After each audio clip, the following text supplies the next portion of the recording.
Welcome to The Conspiracy. Now, don't worry, we're not talking about secret societies or shadowy government organizations today. Here on The Deep Dive, when we say conspiracy, we're aiming for something far more profound, maybe the ultimate conspiracy, the very fabric of our reality itself. We're talking about an idea that's, well, it's captivated philosophers, physicists, even tech billionaires for a while now. The simulation hypothesis. Right. The idea that everything, our lives, the universe, Yeah. it's all just code running somewhere. Exactly. An incredibly advanced computer program. So in this deep dive, we're going to unpack the groundbreaking arguments that make this idea so compelling. And then hit the counter arguments, the big challenges to it. Yeah, and explore the wild implications if it actually turned out to be true. We're pulling from, key philosophical papers, those heated online debates, and insights from thinkers like Nick Bostrom, Neil deGrasse Tyson, Elon Musk. The big names in this discussion, definitely. So buckle up, because we're about to explore that ultimate question. Are we living in a simulation? And, well, what would that even mean for you? Okay, let's unpack this. The modern conversation around the simulation hypothesis, it really got going after a paper in 2003 by philosopher Nick Bostrom. Right. That was the catalyst for a lot of the current buzz. And this isn't just, like, sci-fi speculation. It's framed as a rigorous philosophical argument. It's based on 3 possibilities, and if you follow his logic, well, one of them has to be true. To really get Bostrom's argument, you first need to wrap your head around this concept of a post-human civilization. Okay. Imagine a civilization way beyond us technologically, like possessing computing power that's almost unimaginable from our perspective. We're talking sci-fi levels of computing. Pretty much. Yeah. Think computers the size of a sugar cube doing, 121 operations per second, or even planet-sized computers doing 142 operations, just staggering numbers. Wow. And a key idea underpinning this is substrate independence. Substrate independence. Oh. Meaning consciousness isn't tied to biology. Exactly. It's the idea that consciousness is about the process, the computation, not the hardware. So if you can replicate the computational processes of a human brain down to the synapse level, maybe, then consciousness could, in theory, pop up in silicon just like it does in our carbon-based brains. That's the philosophical assumption, yeah. So, okay, if such a post-human civilization is possible, Bostrom lays out his famous trilemma. He says at least one of these 3 propositions is almost certainly true. Number 1, the extinction scenario. Basically, the odds of any civilization like ours actually reaching that post-human stage are practically 0. We wipe ourselves out first, or something else does. Oh, we just don't make it. Number 2, the no-interest scenario. Post-human civilizations could exist, but the fraction of them that would actually want to run ancestor simulations, these super detailed sims of their past, is close to 0. They just aren't interested. Maybe it's unethical. Maybe it's boring to them. Or they're prevented somehow. Right. And number 3, the simulation scenario. If 1 and 2 are false, well, then the fraction of all beings with experiences like ours who are living in a simulation is almost 1. Meaning we are almost certainly simulated. That's the kicker. Yeah. And if you think about the implications, the core of it is, if civilizations can reach that post-human stage, and at least some of them would run these ancestor simulations, then the number of simulated minds would just explode, wouldn't it? massively. That planetary computer example, it could simulate all of human history, mentally speaking, using a tiny fraction of its power for just a second. So you'd have potentially billions, trillions, countless simulated minds. Compared to the original biological ones. So if you're just one conscious observer, randomly picked, what are the odds you're one of the originals? Vanishingly small, based on that logic. Which leads right to that bland indifference principle. Right. If most people with experiences like yours are simulated, and you don't have any special information saying you're not, Then the rational bet is that you are simulated. Simple probability, really. Like if 99% of apples in a barrel are red, and you pull one out blindfolded. you assume it's red. Okay, I get it. So with this trilemma hanging out there, you see why figures like Elon Musk have jumped on this. He famously said, 1 in a billion chance we're in base reality. Yeah, basically saying it's 99.9 something percent likely we're simulated. And Neil deGrasse Tyson initially was kind of in that camp too, right? Better than 50-50, he thought. So what actually makes this possibility seem so plausible to smart people, beyond the pure logic of the trilemma? Well, one really fascinating argument centers on the universe itself, the fine-tuning problem. The constants of physics being just right for life. Exactly. Gravity, the electromagnetic force, the mass of particles, they're all balanced on this knife edge. If they were even slightly different, stars wouldn't form, chemistry wouldn't work, life as we know it couldn't exist. It seems suspiciously convenient. Like trillions to one odds, people say. Right, so the question arises naturally. Does this point towards design?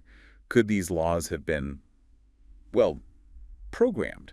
Some argue this perfect attunement feels more like engineering than random chance. And they see things like the multiverse hypothesis as maybe just a way to avoid that conclusion. Some proponents might frame it that way, yeah. A sort of cop-out for the fine-tuning. Then there's the pushback about computation. Skeptics say, come on, simulating every atom in the universe, the computing power needed is impossible. But that might be missing the point of how a simulation could work. That's the counter-argument. Maybe it doesn't need to simulate everything all the time. Think about video games again. Right, they only render what the player sees. The stuff over the hill isn't really there until you get close. Exactly. This idea of universal culling, or lazy rendering. Microscopic details, distant galaxies, quantum weirdness. Maybe it only gets calculated or filled in when it's actually observed. Like quantum superposition collapsing upon observation. Precisely. It has parallels. Now, you might say, that sounds like solipsism, only my mind is real, but advocates frame it as just, efficient resource management for the simulators. Okay, efficient rendering. What else? Well, there's our assumption about time. We assume the simulators experience time like we do, linearly, same speed. But maybe they don't. Maybe not. The simulation could be running incredibly slowly in their base reality. A single second for us might take, I don't know, 1 million years of their compute time. So our perceived normal flow of time is just the simulation's frame rate, essentially. Kind of. It gets around the need for infinite computing power to run it all in real time relative to the simulators. And then there's the nesting idea. Simulations within simulations. Yeah, if a simulated civilization reaches its own post-human stage, They could build their own ancestor simulations on their simulated computer. exactly, creating layers like virtual machines, nested realities, or virtual multiverses. If that's possible, then if any simulations exist, there are likely loads of them stacked up.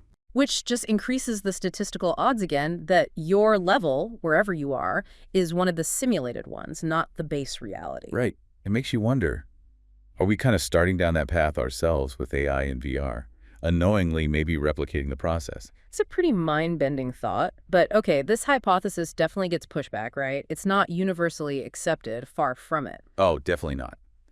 Critics argue it's way less probable than proponents claim, and it brings a whole heap of its own philosophical baggage.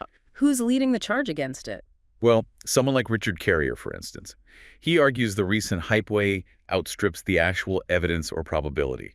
He basically calls it a techno-redux of older philosophical ideas. Like Plato's cave, or Descartes' evil demon, or Maya in Hinduism? Exactly. He sees it as fundamentally a secular version of theism, just replacing God with simulators.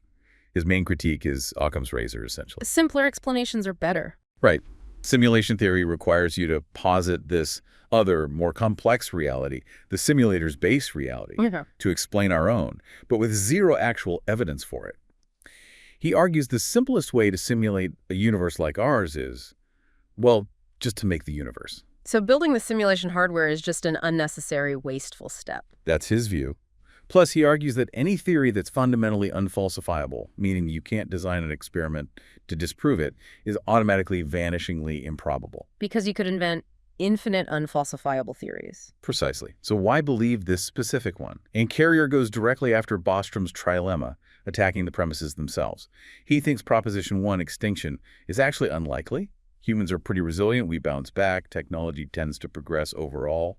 Okay, so he's optimistic about our survival chances. What about Proposition 2, the lack of interest? He argues that 1 is highly likely to be true. Why, he asks, would a super advanced, presumably ethical post-human civilization want to meticulously recreate all that awful stuff from history? Wars, the plagues, the suffering. Yeah. Would they really simulate that level of horror just for kicks or for historical data? He suggests they'd likely have evolved beyond that, or their ethics would forbid it. Maybe they simulate paradise or games, but not our messy reality in high fidelity. So if we were in a simulation, it probably wouldn't look like this? That's his implication. It wouldn't be so undirected and, frankly, unpleasant at times. You know, that ethical point, that's apparently what swayed Neil deGrasse Tyson. Ah, his change of heart. His friend J. Richard Gott pointed out something crucial. any simulation capable of fooling its inhabitants, a high-fidelity simulation. Would itself have to contain the physics and complexity needed to eventually create its own high-fidelity simulations. Right. So Gott asked Tyson, do we currently have that power? Can we simulate a universe as complex as ours right now? And the answer is obviously no. Not even close. So if we can't, it means one of two things. Either we are base reality, the original ones who haven't developed it yet. Or we're in a simulation, but one that hasn't yet reached the technological level to create its own. We're still evolving within the simulation. Which for Tyson shifted the odds from Musk's billion to one against being base reality back towards something more like 50-50. It's a clever argument, yeah. Undercuts the sheer statistical weight a bit. And then there's Lisa Randall's question, which is simpler but also quite powerful. Why us? Why simulate humans? Yeah. Given all the possibilities, why would some superintelligence bother simulating our specific, messy, flawed, arguably inefficient civilization? We find ourselves fascinating, sure, but why would they? It implies a lack of a really compelling motive for such a massive undertaking. It does raise that question of purpose. And Carrier also critiques the mechanics, the idea of simulators constantly tracking our beliefs to avoid glitches or rolling back the simulation. Seems like a lot of micromanagement. Immense overhead, yeah. And the idea that quantum mechanics only switches on when we look. Critics argue that seems really ad hoc and should conflict with our understanding of physics and cause and effect over billions of years. Our science, they argue, should have picked up on such game-like inconsistencies by now if they existed. Okay, so lots of strong points on both sides. It really goes beyond just science and philosophy too, doesn't it? It touches on some deep stuff about meaning, ethics, even spirituality. Absolutely. It's fascinating how people draw parallels with traditional religious ideas. You mentioned Plato and Maya. Yeah, the idea of reality as illusion. Right. And these hypothetical simulators, they start to sound a lot like gods, don't they? Creators, super intelligent, maybe omnipotent within our simulated physics, omniscient, if they can monitor everything. So interpretations like Genesis, God created the heavens and the earth, or promises of a new heaven and new earth, could be read as switching on or rebooting a simulation. Some people definitely make those connections. Or concepts like Indra's net in Buddhism, with everything interconnected like nodes in a network. It resonates. The debate then becomes, is this a genuinely new framework for understanding existence? Or just old theological ideas dressed up in tech jargon. Faith in the simulators instead of faith in God. That's the question many critics pose. Yeah. And it has ethical dimensions too, right? For you, living your life. How so? Well, Robin Hanson suggested that if you believe you're in a simulation, maybe the rational thing to do is try to be, well, entertaining and praiseworthy. To keep the simulators interested, avoid getting deleted or dumped into a worse sim. Kind of, yeah. A bit bleak, maybe. But conversely, knowing it's just a simulation might make some people care less about consequences, about long-term goals, or suffering elsewhere. If it's not real, why bother? That's a potential downside. But then there's Preston Green's idea, which is even more chilling. Ah, the shutdown hypothesis. Yeah. He basically argues that if we ever prove definitively that we're in a simulation, the simulators might just pull the plug because the experiment would be contaminated. If the simulated subjects know they're simulated, they might act differently, and the simulation would no longer be useful for studying whatever base reality phenomenon they were interested in. So finding the truth could mean instant annihilation. That's the terrifying suggestion. Green reassures us it would probably be quick and painless, but still. Wow. So, okay, with all that, does it ultimately matter? If we are in a simulation, should we live any differently? Rizwan Virk, the tech guy, thinks it absolutely matters. He uses the game analogy. Our lives are like a game. Yeah. And if you understand the game's rules, its nature, its potential objectives, well, that knowledge could be super useful for actually playing it well, for surviving and thriving, as he puts it. So understanding the simulation could be the key to winning, whatever the game is. That's one perspective, yeah. So we've really dived deep into this simulation hypothesis. We looked at Bostrom's trilemma, the arguments for it like fine-tuning and efficient rendering. And the strong counter-arguments, the ethical problems, the lack of evidence, the Occam's razor critique, the computational hurdles. God's point about us not being simulators yet. Yeah, and we've seen how the perceived odds can swing wildly right. From near certainty for some, back to maybe 50-50 for others, depending on which arguments you find most convincing. And the goal here wasn't really to give you a final answer. That's probably impossible right now. It's more about giving you the tools, the framework, to think about one of these huge questions yourself. Questioning the nature of reality itself. Exactly. Thinking critically, questioning assumptions. Our understanding of reality, whether it's simulated or base, is always evolving anyway as we learn more. So here's a final thought to chew on. Could the very things that make our universe seem kind of pointless, its immense scale, its apparent wastefulness, the lack of any clear design centered on us, could that be the best evidence we're not in a simulation designed by intelligences? Or does the sheer normalcy of it all, the lack of obvious glitches or seams, just prove the simulators are incredibly good at what they do, hiding their tracks perfectly? We'll leave it to you to decide where you land on Bostrom's three possibilities. Which one seems most likely to you?